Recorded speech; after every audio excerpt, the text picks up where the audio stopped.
توان بڵم خۆی ژن ئەگەر بەشدار بێت ڕۆڵی سەقامگیری ئەبینێت لە ناوەندی بڕیارە و ئەتوانێت ئەو خەسڵەت و تایبەتمەندیانی کە لە ژنا هەیە بیکاتە خزمەت پرۆسەی سیاسی و پرۆسەی بڕیاردان لە هەرێمی کوردستان. ئەوەی کە ئەبینین ڕێژەی بەشداری ژن لە ئاستی پێویستانیە بە تایبەت لە ئاستی باڵا و لە ئاستی ناوەندەکانی بڕیاری هەموو پارتە سیاسیەکان و هەموو ناوەندەکانی حکومڕانیدا ژنان زیاتر لەو ئاستانان کە ئاستی ناوەندین لە ئاستی ناوەندا تۆ زیاتر ژنان ئەبینیت بە ڕێژەیە کە ئەتوان بڵێم لەو ڕێژەی کە لە ناوەندی بڕیاری باڵادا بێ ڕێژەی ناوەندی نزمتر لە ناوەندە باڵاکە ڕێژەی ژنان زیاترە. طبعاً ئەگەر ژن بەشدار بێت بە تەئکید ڕۆڵی کارای ئەبێت لە سەقامگیری سیاسی لە بەرقەرارکردنی ئاشتی لە چەسپاندنی وەکیەکی بۆ ژنان و پیاوان لە دڵسۆزی و لە خۆبردووی ژنان و خزمەتکردنی پرۆسەی سیاسی لە ڕووی لێهاتووی ژنانەوە لە ناو ناوەندەکانی بڕیارە کە ئەمانە کاریگەری گەورە دروست ئەکەن. بەڵام ئەوەی کە ئێستا ئێمە ئەیبینین لە هەرێمی کوردستان ڕێژەی بەشداری ژنان بەو ئاستە باڵایە نییە کە لە ڕێژەکە نزیک بێتەوە لە ئاستێک کە تەنانەت لە سا 25 پێکهاتەی ناوەندەکانی بڕیاری پارتە سیاسیەکان یا ناوەندەکانی حکومڕانی و بڕیاردانی هەرێمی کوردستان بێت. بۆیە ئەمە کاریگەری دروست کردووە لە ڕووی ئەو پێداویستی کە ئەو تایبەتمەندیانەی ژن هەیەی کە بخرێتە ناو پرۆسەی سیاسیەوە غایبەتیە. یعنی واتە تۆ ئێستا ئاشتی نابینی لە هەرێمی کوردستان، بەردەوام شەڕەنگێزی بەرقەرارە، تۆندوتیژی بەرقەرارە، سەقامگیری سیاسی نابینیت، بەردەوام خەڵک لە قەیرانێکی قوڵایە لە هەموو ڕوویەکە و لە قەیرانی دارایی، قەیرانی ئیداری، قەیرانی سیاسی، قەیرانی پەیوەندیەکان کەمانە هەمووی کاریگەری نەبوونی ژنە لە ناوەندەکانی بڕیارە. سەرڕای ئەوەی کە ئەگەر ژن بەشدار بێت لە ناوەندەکانی بڕیاردانە وەگوتم تۆ پرۆسەی دیموکراسی تەواو ئەکەیت. ئەوەی کە ناوی دیموکراسی و بەشداری کارای ژنانە لە ناو کای سیاسیە کە کۆمەلگا پێک هاتۆ لە نێر و مێ چۆن نێر ئەتوانێت حکومڕانی بکات و ئێستا لە قۆناغەکان ئەتوانین بڵین ئەو شوێنانەی کە ژن کاریتیا کردوێتە بەڵگە لەسەر خۆی کە ئەتوانێت هەموو کارێک بکە و ئەتوانێت ڕۆڵی کارای خۆی بگەڕێت لەو ناوەندانەی کە بوونی هەیە. لەبەر ئەوە ئەمەش ئەگەر ڕێگە نەدرێت بۆ باڵاتر هەنگاو بنێت لێرەشە ئەمە جارێکی کە ئەکەوینە بەردەم ئەوەی کە ناتوان دیموکراسیش بە تەواوی بچەسپێنین لە هەرێمی کوردستان سەرڕای نەبوونی عەدالەتی کۆمەڵایەتی لە بەشداری سیاسیە.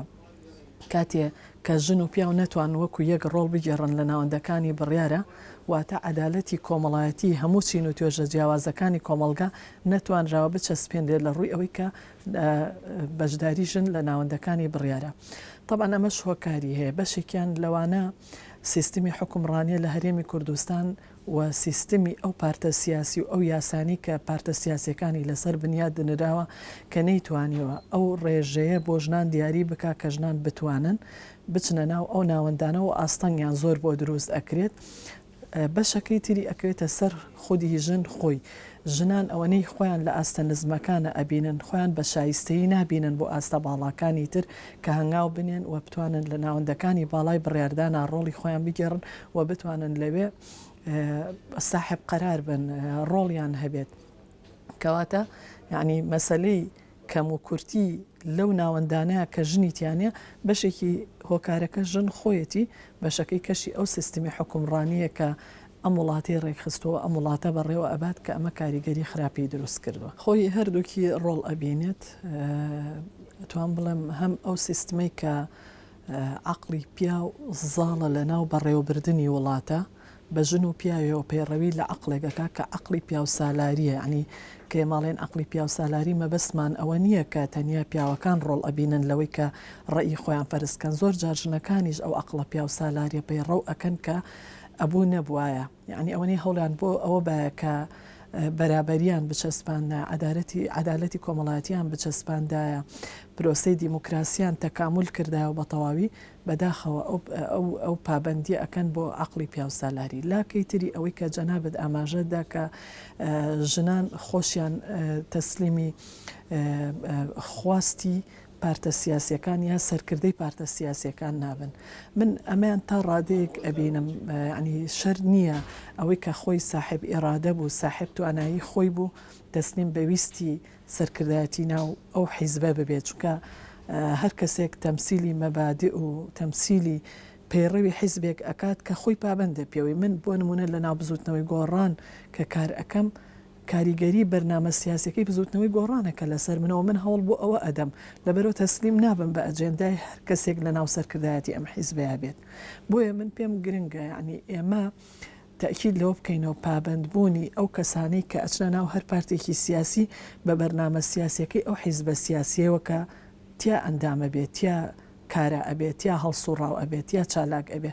ئەم پابندبوونەوەی لێ ئەکات بەو ئاراستەیە کار بکە کە بۆ ئامانجەکانی کە لە سیاست و لە پەیڕە و لە بەرنامە سیاسەکەیە هاتووە کە کار بۆ ئەو ئامانجانە بکە. لەبەر ئەوە من وا نایبینم کە تەسلیم بوون بێت بە سەرکردایەتی هەر پارتێکی سیاسی ئەگەر ئەو پارتە سیاسی ئەبێ ویستەکەی چی بێ کاتێ من ئەندامم لە پارتێکی سیاسیە ئەگەر تەواو من بەرنامە سیاسەکەی ئەو پارتەم قوبوڵ بێت ئەبێ کار بۆ بەدیهێنانی ئامانجەکانی بکەم نەک ئەوەی کە لابەلا لابم بۆ نەهجێک و بۆ بەرنامە و بۆ ئاراستەیەکی تر. ئەگەر ژنان بەشداری نەبن ئەوەی کە بانگەشەی بۆ ئەکرێ بە ناوی دیموکراسیت بە ناوی عەدالەتی کۆمەڵایەتی شکست ئەخوا چونکە کۆمەلگا بریتە لە نێر و مێ ینی کە تۆ نەتوانی بەرابەری ڕێکخەی لە ناو ئەم دوو ڕەگەزەیە لە ناو ئەم دووچینەی کۆمەلگایە ژنان و پیاوان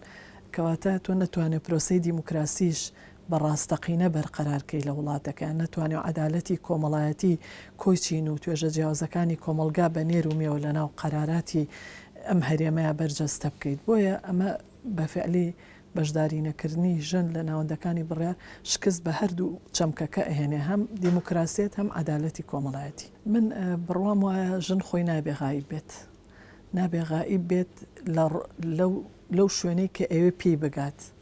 یعنی هیچ کەسێک ناچێت بنێرە بە دوای یەکێکا بیهێنێ پۆست و پلەپایە و ناوەندی بڕیاری باتێت. ژن ئەگەر خۆی وجودی هەبێت بەبوونی خۆی بە توانای خۆی بە لێهاتووی خۆی ئەتوانێت بوونی خۆی بسەلمێنێت وە مێژوش ئەوەی سەلماندووە. ینی ئێمە لە ڕابردووە کورد چەنەها ژنی ناوداری هەبووە میری هەبووە کە ژن بووە توانیویانە ڕۆڵی کارا بگەڕن لە بەڕێوەبردننی ئەو میرنشینانی کە لە مێژووی کووردا هەبووە. لەبەر ئەوە ژن ئەبێ خۆی وجودی خۆی بسەلمێنێت و ئەبێ بوونی خۆی هەبێت و ئەبێ خۆی خاوەن بڕیاری خۆی بێت. یعنی نابێت ژن خۆی لە پەراوێزا ببینێتەوە ژن لەوا خۆی ببینێتەوە کە خۆی بە شایستە نەزانێت. پەروەردەکردنی خودی ژن خۆی لە ڕووی زانستی لە ڕووی معریفی لە ڕووی ڕۆشنبیری سیاسی لە هەموو ڕوویەکەوە یارمەتی دەرە بۆ ئەوەی ژن پێش بکەوێت. و ئەگەر ژنێک کە خۆی هەوڵی ئەمە نەدات حتمما ئەکەوێتە پەراوێزەوانی لە ناو پارتی سیاسیشە. ئەبێ هیچ شتێک ئاستەنگ نەبێت لە بەردەمی تاکەکانی کۆمەلگایە بە ژن و پیاوی کە جەنابیشە ئاماژەی PLA زۆر جار ئاستەنگ لەوانێ بۆ پیاوەکانیش دروست بێت نەک هەر تەنها بۆ ژن. منیش لەگەڵتام ئاستەنگ بۆ ژنیش و بۆ پیاویش دروست ئەبێت. بەڵام هەوڵ و تێکۆشانی ژن ئێمە کە زیاتر بابەتەکەمان لەسەر ژنە وا ئەکات ئەتوانێت ژینگەیەک بێنێتە ئاراوە بە فشاری خۆی بە وجودی خۆی بە دەنگ هەڵبڕینی خۆی کە بتوانێت ئەمە وا لێ بکات کە گۆڕانکاریەک لەو سیستما بکات. یعنی ئەگەر ژنان خۆیان بێدەنگ بن هەر بەو ڕەوشە ئەڕوا کە هەبووە. لەبەر ئەوە بێدەنگ نەبوونی ژن دەنگ بەرزکردنەوەی ژنان لە ئاستی حەق و مافەکانی خۆیان و لە ئاستی شایستەی خۆیان بۆ داکۆکیکردن لە بەشداریان لە ناو کایی بڕیاردانە ئەمە ڕۆڵ ئەبینێت و ئەمەش یعنی تێکۆشانی ئەوێت تەنیا بە ڕۆژێک و دوان نایەتە ئارە. ئێمە ئەزانین کە ئەم هەرێمە ڕاستە لە 32 ساڵی ڕابردوو کە حکومڕانی خۆسەریە لەم هەرێمەیە ئاستەنگ زۆر بۆ حکومڕانێکەش دروست بووە لە ناوچەکەیە وڵاتانی دراوسێ وڵاتانی زلهێز.